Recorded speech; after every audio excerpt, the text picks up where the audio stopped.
Meskipun gelar perkara khusus telah rampung dilakukan, namun pihak Roy Suryo CS masih tetap pada keyakinan bahwa ijazah yang ditunjukkan penyidik bukanlah ijazah asli. Lalu apa saja poin-poin yang menandakan ijazah itu tidak asli? Untuk membahasnya, kita akan berbincang dengan Firmanto Laksana, pengacara pihak Joko Widodo, dan juga nanti akan segera bergabung Abdul Ghafur Sangaji selaku pengacara dari Roy Suryo. Bung Firman, apa kabar? Baik, selamat malam. Malam. Terima kasih sudah hadir. Kalau tadi Bung Roy bilang bahwa tetap itu ijazahnya tidak asli, sudah dilihat tapi dianggapnya itu di print ulang. Iya. Gimana? Ya jadi memang kan sudah kita prediksi. Jadi mungkin beberapa bulan lalu saya sudah sampaikan bagaimana kalau ijazah itu ditunjukkan. Berhenti enggak? Pada saat itu mereka menyampaikan akan berhenti. Oke. Ya berhenti gitu kan. Kemudian ya kemarin ada gelar khusus. Gelar perkara khusus. Kemudian dalam gelar perkara khusus semua tersangka mengajukan untuk melihat ijazah tersebut. Pimpinan gelar memberikan persetujuan untuk memperlihatkannya. Dan saya melihat hampir semua peserta puas termasuk para tersangka. Kalau kita pelajari, kita lihat di media ada beberapa pihak dan kuasa hukum yang menyampaikan bahwa memang sudah melihat dan itu asli. Nah, bagaimana dengan yang Roy Suryo CS, ya kan gitu. Barusan kita lihat ada hobi baru. Apa tuh hobi baru? Saya foto katanya. Saya tahu foto segala macam. Sama seperti kayak mobil. Dia juga kolektor mobil. Ada teman saya punya mobil VW Kodok tahun tua gitu ya kira-kira ya. Yang benar-benar kayak baru. So kalau Pak Jokowi bisa menjaga ijazahnya dengan baik kan nggak ada masalah. Tapi yang penting di sini adalah yang saya sampaikan adalah bahwa sesungguhnya ini suatu hal yang sangat baik. Apa yang terjadi kemarin itu tentu mempermudah proses penyidikan.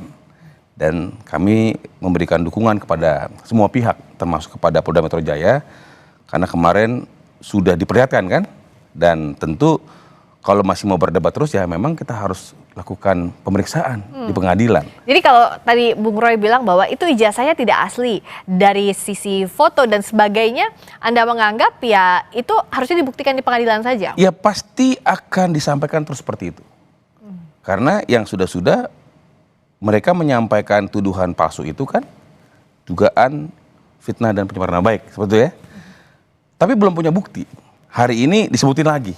Kelihatannya begini, kelihatannya begitu. Jadi semua akan dia jadikan bahan seperti itu. Jadi menurut saya yang paling tepat kita berikan dukungan kepada kepolisian Polda Metro Jaya sehingga ini bisa masuk ke dalam tahap berikutnya, dilimpahkan ke pengadilan, kemudian lakukan pemeriksaan dan silakan kalau memang beliau-beliau ini Roy Suryo CS ingin melakukan apakah ada tambahan ahli kah, apakah akan melakukan apa atas seizin daripada hakim nanti ya silakan. Dan disitulah nanti akan ditentukan.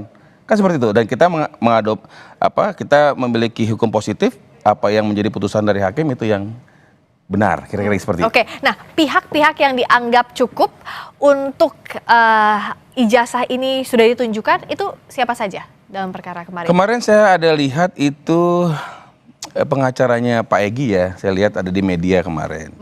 Kemudian beberapa lain saya nggak terlalu copy siapa gitu ya, tapi saya lihat menyampaikan sudah melihat ijazah berterima kasih dan sebagainya. Ya, saya juga di dalam pun mereka juga sebenarnya sudah diberikan sangat puas untuk memeriksa, melihat, memeriksa segala sesuatunya kan gitu kan. Ya. Dan tentu kesempatan yang diberikan itu menurut saya merupakan suatu puncak. Ya. Karena mereka kan selalu ingin melihat gitu ya. Dan kemarin pimpinan gelar memberikan kesempatan untuk dapat melihat. Dan saya pikir itu sudah merupakan suatu hal yang terbaik sehingga proses ini akan lebih cepat. Oke. Nah, Bung Sangaji sudah bergabung. Terima kasih sudah hadir. Terima kasih Bang Firman. Terima kasih sudah hadir nih. Tadi sudah dibahas. Kalau misalnya tadi Bung Firman bilang kan sudah ditunjukkan ijazahnya di gelar perkara khusus, tapi Bung Roy bilang bahwa itu ijazah tetap tidak asli. Kenapa sih? Yang ditunjukkan kemarin itu kan barang bukti yang selama ini dipertanyakan ya. Dan kami tentu mengapresiasi langkah yang dilakukan oleh Polda Metro Jaya lebih progresif dibandingkan dengan pada saat gelar perkara khusus di Bareskrim Polri ya. Dan yang ditunjukkan kemarin itu kan adalah barang bukti yang belum ada nilai pembuktiannya. Karena saya juga salah satu anggota kuasa hukum ya, yang ada juga sama Bang Firman juga. Saya maju ke depan dan di menit-menit terakhir yang menegangkan itu seperti sinetron ya Bang ya. Itu melalui perdebatan yang sengit itu. Kami berdebat sengit dengan... Kenapa debat apa lagi waktu kemarin? Ya artinya berdebat dari sisi dasar hukum. Boleh nggak sih ijazah ini dibuka? Boleh nggak sih barang bukti ini walaupun sudah disegel oleh Polda Metro Jaya? Dibuka boleh lagi. Dibuka. Dan kami Segelnya menolak. harus di... Oh menolak waktu itu Bang Firman. Segelnya dibongkar. Oh, oke. Jadi karena itu sudah ditunjukkan oleh penyidik Polda Metro Jaya, akhirnya kami punya kesempatan untuk melihat bahwa ijazah ini bentuknya seperti apa sih. Nah, ijazah itu ditunjukkan dalam 2 sesi yang berbeda. Ya, sesi pertama pada saat 5 tersangka untuk satu klaster pertama itu lakukan gelar perkara, saya juga ada di situ, kemudian ditunjukkan, saya juga ikut maju, saya penasaran juga Mbak. Kayak gimana sih bentuknya? Sebenarnya kayak apa sih? Oh, saya baru lihat secara dekat, wah ini ijazah Pak Jokowi ya. Tetapi kemudian penyidik minta jangan diraba, nggak boleh dipegang, jangan diraba, jangan dipegang ya. Jadi kami hanya bisa, saya melihat secara dekat sih, tapi saya nggak boleh meraba gitu. Ya, tapi saya kan tidak mempunyai kemampuan dari sisi dari sisi teknis ya. Apakah kertasnya ini asli atau enggak? Apakah ada embossnya? Apakah ada watermarknya? Apakah ada lintasan stempelnya? Saya nggak punya kemampuan itu ya, karena itu mesti kita tanyakan kepada Mas Roy dan Bang Rismon ya, karena mereka yang ahlinya gitu ya. Nah, yang pasti satu hal adalah ijazah yang ditunjukkan kemarin itu tidak berbeda dengan ijazah yang selama ini beredar di publik. Yang sudah dilihatkan sebelumnya, tapi dalam bentuk digital itu ya. Betul, yang dalam bentuk digital. Dan ijazah tersebut mengkonfirmasi bahwa basis penelitiannya Mas Roy, Bang Rismon, sampai kemudian mereka simpulkan 99,9% palsu, kata Mas Roy, kata Bang Rismon 11.000 triliun % palsu, itu ternyata objeknya sama. Tidak berbeda ya, tidak berbeda. Kami kemarin khawatirnya jangan sampai apa yang mereka teliti dengan yang ditunjukkan atau yang disita oleh Polda Metro Jaya itu berbeda. Wah, itu kalau terjadi seperti itu bahaya itu penegakan hukum untuk melakukan. Nah, tapi kenapa masih ada kesimpulan bahwa Bung Roy bilang bahwa itu ijazahnya masih tidak asli dan Bung Firman menganggapnya apalagi yang bisa digunakan, apalagi tools yang digunakan untuk membuktikan bahwa ijazah Pak Jokowi itu adalah asli. Sesaat lagi tahan dulu di Sapa Indonesia Malam. Baca lagi di Sapa Indonesia Malam. Jadi kalau masih dipertanyakan juga sudah gelar perkara khusus, ini kan disepakati kedua belah pihak ya, ini langkah yang baik lah, sudah diakomodasi. Terus sebenarnya kalau menurut Bung Firman itu apa sih yang masih jadi masalah dari pihaknya Bung Roy? Iya sampai kemarin? Tentu orang kan jadi tersangka ya. Ya mungkin masih ingin memberikan penyampaian-penyampaian ya, yakinkan sebagai. Tapi buat kami malah blunder. Karena kenapa? Apa yang diinginkan selama ini, yang sangat diinginkan sudah diberikan oleh pimpinan gelar kemarin ya. Dan kemudian semua orang sudah melihat ya, terang benderang. Ada 2 ijazah, ijazah SMA dan ijazah S1 Bapak, seperti itu. Dan semua melihat bergantian dan artinya cukup puas lah melihat ya.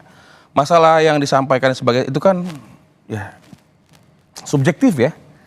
Makanya saya bilang tadi, oleh karena itu ya kami mendorong supaya Polda Metro Jaya yang hal ini sudah sangat akuntabel dan sudah sangat diapresiasi untuk mempercepat proses ini. Sehingga nanti pemeriksaan lebih lanjut P21 dan limpah di pengadilan dilakukan pemeriksaan supaya selesai.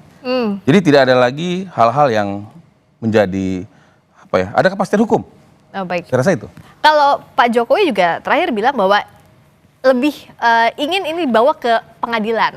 Ranah hukum aja lah persoalan ini diselesaikannya. Jadi Bung Sangaji kalau gelar perkara khusus udah siap dibawa sampai ke pengadilan? Karena ini udah tahapannya dalam sistem peradilan pidana kan ini udah dimulai ya. Jadi saya sepakat dengan Bang Firman bahwa karena ini sudah masuk dalam ranah penegakan hukum pidana, penetapan tersangka ini kan adalah satu awal dari satu sistem peradilan pidana yang masih panjang. Ya, jadi jangan kita bayangkan bahwa dengan digelar perkara khusus kemarin lantas semua persoalan hukum ini selesai, belum. Gelar perkara khusus kemarin sebenarnya tidak menjawab apa yang selama ini menjadi hasil penelitiannya Mas Roy, Bang Rismon dan Dr. Tika. Apa yang masih belum terjawab? Artinya belum terjawab itu 2 hal. Yang pertama adalah proses pembuktian terhadap ijazah ini memang belum dilakukan. Asli atau palsu itu bukan terjawab kemarin di ranah forum gelar perkara khusus. Sama yang kedua, ijazah Pak Joko Widodo ini kan disebut kemarin identik. Nah, saya kemarin juga men-challenge Polda Metro Jaya juga pada saat Bang Firman juga hadir. Oh, di forum itu juga Yes, di-challenge? Saya mempertanyakan terkait dengan penggunaan laboratorium forensik yang diatur dalam Perkapolri nomor 10 tahun 2009 dan terkait dengan uji laboratorium forensik terhadap dokumen yang diduga palsu. Nah, berdasarkan ketentuan pasal 79, 80, 81 dan 82 itu untuk menentukan suatu dokumen itu palsu atau asli, maka kuncinya sebetulnya bukan pada dokumen itu, kuncinya adalah pada dokumen pembanding.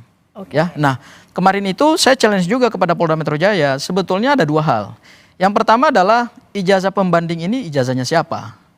Ya, apakah si A, si B, si C, si D, kita kan nggak tahu. Kemudian yang kedua, ijazahnya ini didapatkan dengan cara apa? Ijazah pembanding ya. Apakah didapatkan tanpa melalui prosedur hukum acara? Kemudian apakah sudah ada keabsahannya gitu ya? Apakah sudah dilakukan autentikasi juga tidak terhadap ijazah pembanding? Ya, karena kenapa? Ijazah pembanding itu kunci untuk menentukan ini palsu atau asli.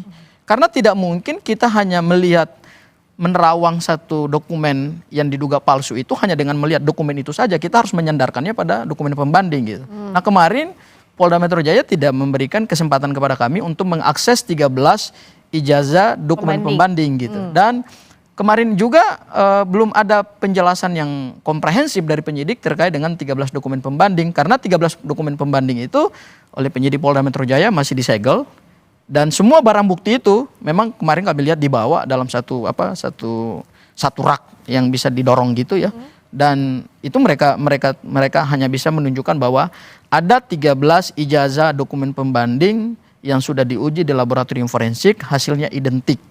Nah, identik ini kan masih tanda tanya, ya, belum titik itu. Kalau titik berarti pembuktian selesai. Saya tanyakan dulu ke Bung Firman tadi, tidak ditunjukkan ijazah pembandingnya untuk menguji apakah betul identik atau asli lah. Iya, tentu makanya tadi saya bilang kan bahwa ini sebenarnya sudah ranah pengadilan. Pemeriksaan itu kan di sana, gitu kan. Kalau kemarin ditunjukkan, apakah setuju 13 orang itu ditunjukkan? Kalau kami kan memang kuasa hukumnya Bapak. Kami tidak setuju, kami serahkan kepada pimpinan gelar seperti itu kan. Nah, yang paling penting di sini adalah kalaupun nanti dilakukan pemeriksaan dan sebagainya yang sudah dilakukan pemeriksaan, nanti disampaikan dalam pengadilan, itu kan masih sebagian petunjuk. Yang paling penting sebenarnya dari UGM. UGM benar nggak? Bapak ini adalah alumni. Nah, kita sudah lihat berkali-kali. Rektor juga sudah berkali-kali menyatakan bahwa Bapak adalah alumni Fakultas Kehutanan UGM. Lulus semua mengikuti Tridharma Perguruan Tinggi dan lulus di tahun 85 itu dan memegang gelar yang sah dan ijazahnya sah. Jadi saya pikir kalau itu sudah disampaikan, itu proses autentifikasinya. Masalah nanti diperiksa dan sebagainya, identitas itu masih sebagian. Tetapi yang paling penting gongnya adalah UGM sebagai pihak yang mengeluarkan ijazah, pihak yang memberikan pendidikan kepada Bapak, itu memverifikasi enggak? Sudah diverifikasi. Artinya sebenarnya sudah selesai. Maka kemarin kami sampaikan, kami mengapresiasi dan merupakan suatu highlight yang perlu kita tunjukkan bahwa sekarang ini ya mohon Polda Metro Jaya percepat lagi. Supaya apa? Supaya dibuktikan tadi yang ingin dibuktikan. Dicek lagi, nanti dipanggil lagi. Siapapun lah yang mau dipanggil, Pak Kasmujo kah yang dipanggil, atau siapakah yang katanya Pak Dumatno kah, atau siapapun lah. Saya pikir ini bukan ranah kami, biar itu Nah, kalau memang nanti di persidangan dipersilakan dibuka, lebih cakep lagi. Nah, jadi biar agar pembuktiannya lebih komprehensif juga nanti ranahnya di pengadilan. Gitu. Tapi kalau misalnya tadi sudah mengamini apa yang UGM katakan, nggak akan sampai di Kitis, nggak akan sampai di sini karena pasti udah selesai kasusnya. Tapi kan ini sekarang lanjut kasusnya. Sebenarnya kalau dari pihaknya Bung Roy CS itu apa sih yang disiapkan untuk nanti pada saat pembuktian di pengadilan? Ya, sebenarnya begini ya, tuduhannya kan adalah ijazahnya palsu. Oh sorry, bukan tuduhan, tapi hasil penelitiannya adalah ijazahnya palsu. Karena hasil penelitian ijazah palsu, maka dianggap itu tuduhan. Direkonstruksikan dalam pasal 310, 311, itu kan adalah pencemaran nama baik dan fitnah. Ya, itu delik pokoknya tuh. Itu kalau kita menggunakan rumus kualifikasi delik, itulah delik pokoknya di sini. Nah, karena ini ijazahnya diragukan, sebenarnya kuncinya ini adalah pada ijazah fisiknya. Jadi kalaupun ada pernyataan dari UGM, saya pikir sebetulnya selama ini pernyataan UGM itu tidak pernah memberikan kejelasan terhadap ijazah. Apa yang belum jelas dari UGM? Ya, UGM hanya menyatakan bahwa Pak Joko Widodo adalah alumni UGM. Tetapi terkait dengan ijazah yang beliau pegang, itu UGM menyatakan kami tidak bertanggung jawab terhadap penggunaan ijazah tersebut. Artinya, ijazah tersebut dengan proses akademik bisa jadi dua hal yang berbeda. Kenapa? Karena kalau kita masuk kepada pasal 263 ayat 1 terkait dengan adanya dugaan tindak pidana pemalsuan dokumen, maka pemalsuan dokumen berdasarkan unsur pasal 263 ayat 1 itu kan adalah memalsukan atau membuat palsu suatu dokumen. Jadi ada dokumen asli, kemudian dibuat palsunya, ya, kemudian yang palsunya ini kemudian ditindak gitu. Bisa saja seseorang itu pernah mengikuti kuliah, tetapi dokumen berupa ijazah yang dia pegang itu bisa juga palsu. Artinya apa? Dia palsukan dari yang asli. Misalnya contoh, awalnya dikatakan bahwa Pak Joko Widodo kemungkinan ijazahnya hilang. Kalau kemudian ijazahnya hilang dibuat yang baru, ya tetap kena pasal 263 ayat 1, palsu juga. Gitu. Meskipun dibuat berdasarkan proses akademik yang pernah beliau lalui, tetapi karena dibuat tidak oleh yang punya otoritas, kemudian dibuat berdasarkan apa yang kemudian dibuat di tempat lain, wallahu alam kita nggak tahu ya, itu bisa juga tetap dikatakan palsu gitu. Tapi Jadi ini teknikal jawaban UGM menurut saya itu belum memberikan jaminan terhadap keaslian dokumen. Kalau proses akademik, kira itu hal yang berbeda. Ya, saya mau membuat ini clear aja. Mereka kan juga mengajukan juga di Mabes Polri kan terkait yang disampaikan tadi, dan itu sudah selesai, ya, tidak ada pemalsuan dan apapun tidak ada. Yang sekarang berlanjut adalah di Polda Metro Jaya. Laporan atas pencemaran nama baik dan gitu fitnah. kan? Sehingga apa yang ingin kita tekankan bahwa mari kita legowo lah. Kan gitu kan? Tadi ditanya apa yang harus dipersiapkan? Ya, dia harus persiapkan pembelaan. Baik. Dan sehingga kenapa? Ya, tadi 310, 311, 312-nya juga mengatakan pasal 312 KUHP juga mengatakan harus dibawa ke pengadilan. Sehingga menurut saya sudah deh. Kita fokus aja, kan sudah puas dilihat kemarin kan. Kalau masih kurang segala silahkan aja, nggak apa-apa. Tapi kami menghimbau, karena tentu kalau orang terus melakukan pengulangan-pengulangan kan ada pasal yang akan membuat mereka harus ditahan. Tapi itu kembali lagi adalah kewenangan daripada penyidik. Hanya kami ingin mengatakan, sudahlah, sudah dilihat, yuk kita sama-sama buktikan, kita buka aja. Minta nanti sama pengadilan untuk dibuka live sidangnya. Supaya semua yang nanti melakukan eksaminasi, ahli, saksi fakta, atau apapun lah, UGM, semua dibuka.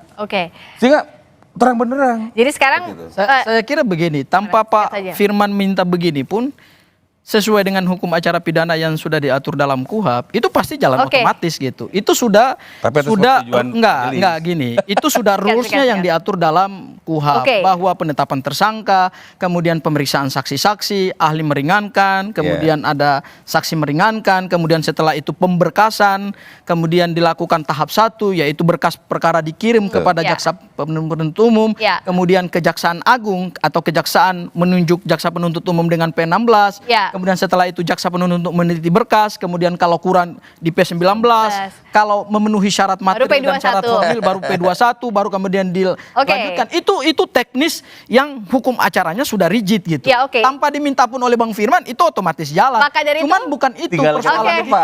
Bukan itu persoalan kita. Persoalan kita adalah apakah penegakan hukum kita dalam menjawab misteri ijazah Pak Joko Widodo itu kemudian akan sesederhana yang dikatakan oleh Bang Firman bahwa dengan gelar perkara khusus tentu tidak yang sederhana. Enggak begitu. Juga begini, bahwa Puslapfor adalah pihak yang berwenang. Polda Metro Jaya sudah menyerahkan ini kepada Puslapfor. Kita lihat saja nanti apa aslinya. Memang belum ditunjukkan kemarin kan seperti itu. Sehingga kita tunggu kan seperti. Tapi kemarin itu lucknya kalau saya lihat mereka punya seperti itu. Jadi artinya dokumen ini sudah diserahkan kepada Puslapfor, sudah diperiksa. Seperti itu. Artinya proses itu kita tunggu aja. Ya udah, kita sekarang sama-sama nunggu prosesnya. Kita pantau bersama-sama. Fungsinya publik di sini untuk mengawasi juga proses yang ada sampai nantinya sesuai dengan hukum acara yang berlaku. karena ini sudah jadi atensi publik, makanya transparansi jadi kunci utama. Itu ya. Terima kasih banyak Bung Sakaji. Terima Transparansi kasih. dan akuntabilitas. Dan akuntabilitas itu penting. Terima kasih Bung Firman. Terima kasih Bung Sakaji sudah